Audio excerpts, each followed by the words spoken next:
This story is brought to you by tapeatale.com. तो ये कहानी दो औरतों की है, काफ़ी करीब है हमारे घर से, हमारी बड़ी अम्मी की कहानी है। तो वो और उनकी छोटी बहन, वो दोनों हिंदुस्तान से काफ़ी दूर एक मुल्क है इराक़, वहाँ पे नजफ़ अशरफ करके एक जगह है जहाँ पे मौला अली के रोज़े हैं। मौला अली प्रॉफिट मोहम्मद के सन इन लॉ थे।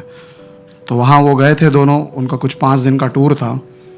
तो 2-3 दिन टूर के ख़त्म हो चुके थे। तो नॉर्मली जैसे जैसे भी वक्त बढ़ता जा रहा है तो ज़ायरीन के जो फुटफॉल्स है काफ़ी इंक्रीज़ होते जा रहे हैं। तो उन्होंने सोचा कि हम दोपहर के वक्त जाएंगे जिस वक्त गर्दी कम होगी। तो उन दोनों ने डिसाइड किया, दोनों बहनें अपने होटल से तैयार होके, होटल से हरम का जो रास्ता है बीच में गली और बाज़ार आता है जहाँ पे काफ़ी सारे दुकानदार और दूसरे स्ट्रीट हॉकर्स वो सब चीज़ों को बेचते हैं। तो दोनों चल रहे थे कि अचानक से उन्हें उनके कानों में एक आवाज़ आई। वो एक बच्चे के वहाँ से पसार होके गए। 12 साल का वो लड़का था, गोरा था, दुबला पतला था, चेहरे पर धूल जमी हुई थी, कपड़े उसके थोड़े खस्ता से थे। वो ज़ोर ज़ोर से कह रहा था लोगों से कि टी शर्ट ले लो, टी शर्ट ले लो। वो अरबी ज़बान में कह रहा था। 2 बहनों में से एक को अरबी ज़बान आती थी, तो कह रहा था टी शर्ट ले लो, टी शर्ट ले लो। 5 टी शर्ट सिर्फ 2000 इराक़ी में, इराक़ी वहाँ की करेंसी है। तो बहनों ने डिसाइड किया कि चलो ठीक है, जाके देखते हैं। तो जाके देखा, चेक करने लगे। फिर दूसरी बहन ने कहा कि चलो हमें देर हो रही है, हम रोज़े की तरफ निकलते हैं। वो दोनों चलने लगी। तो बच्चा दौड़ा दौड़ा पीछे आया, आके कहा क्या हुआ, आप बताइए आपको कितने में चाहिए। तो दोनों बहनें एक दूसरे को देखने लगी। दोनों ने वार्तालाप किया कि अब पूछ रहा है तो कितना दाम बताए। तो एक बहन ने कहा उसमें से कि हम तुम्हें 1000 इराक़ी देंगे ये 5 टी शर्ट के लिए। तो बच्चे ने कहा नहीं, 1000 तो बहुत कम है, उससे मुझे कोई मुनाफा नहीं होगा, मैं आपके लिए ज़्यादा से ज़्यादा 1700 इराक़ी कर दूंगा।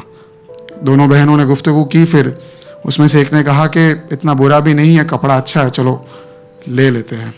फिर दोनों पीछे उसकी लाड़ी की तरफ आए, कपड़े को देखने लगे।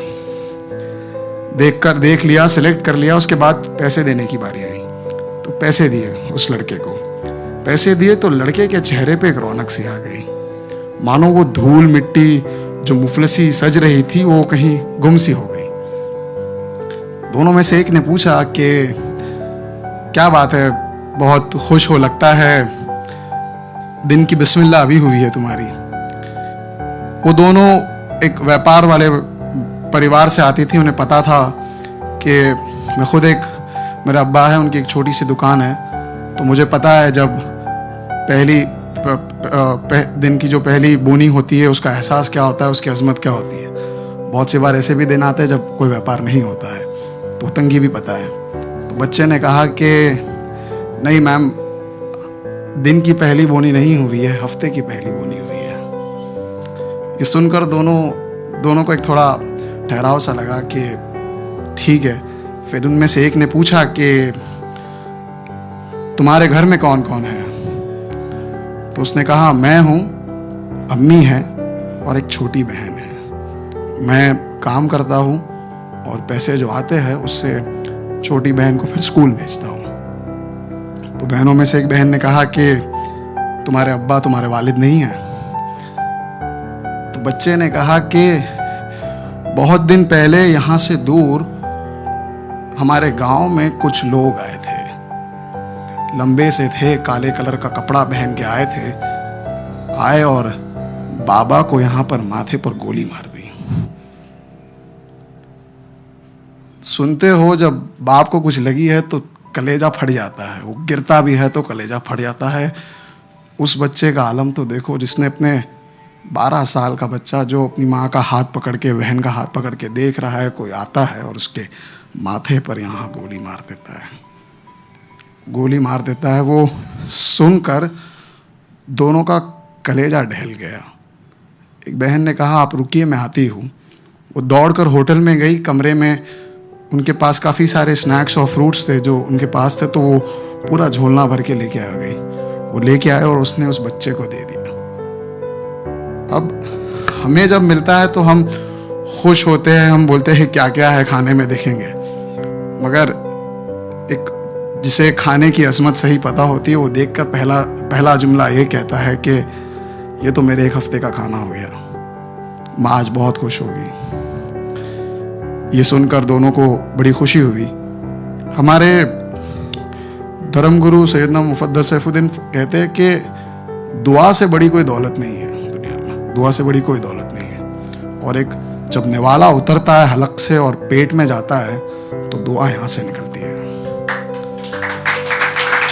तो वो दे दिया था। उसके बाद बच्चा कहता है कि मैं दुआ करूंगा मौला अली से जिसके तुम दर पे आए हो कि वो तुम्हारी दुआएं सारी जल्दी मंजूर कर दे। सुनकर दोनों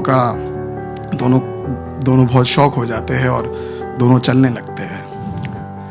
चलते हैं तो उसमें से एक बहन दूसरी बहन को कहती है कि आज अपने इस वतन से दूर यहाँ पर आए हैं तो हमें हमारे हिंदुस्तान की अजमत पता चली है क्या है। शुक्र है कि हम हिंदुस्तान में पले हैं, बड़े हैं, रहते हैं।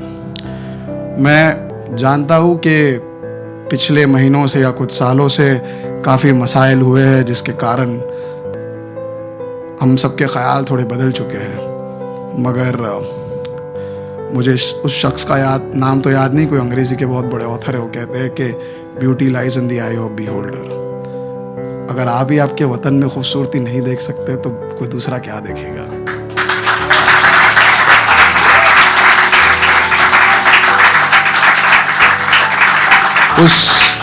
उस बच्चे के पास ना छत थी ना घर था, फिर भी उसे परवरदिगार पे भरोसा था कि जो भी है वो उसके लिए इनफ है।